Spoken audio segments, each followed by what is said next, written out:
কর্মসূচির মাধ্যমে জানিয়ে দিতে চাই,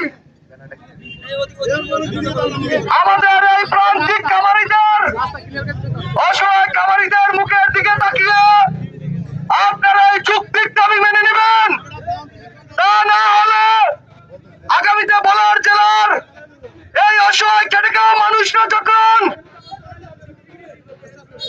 রাজপথে দাঁড়িয়ে আপনাদের বিরুদ্ধে কঠিন আন্দোলনের ঘোষণা দিবে, তখন সেই আন্দোলন রোখার ক্ষমতা কিন্তু আপনাদের নেই। আপনারা জানেন অসহায় প্রান্তিক খামারিদের দেয়ালে পিঠ থেকে গেছে, তাদের এখন পিছনে বেরোর কোনো সুযোগ নেই।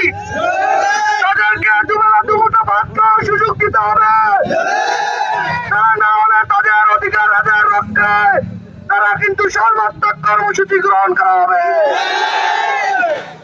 আমরা আজকে কোম্পানিকে স্মারকলিপি দিব, 7 দিনের, আগামী 7 দিন সময় দিচ্ছি। আগামী 7 দিনের ভিতরে তারা যদি আমাদের এই শান্তিপূর্ণ দাবি মানে না নেয়, আমরা বৃহত্তর কর্মসূচি ঘোষণার মাধ্যমে জীবন ঘেরাও কর্মসূচি গ্রহণ হবে।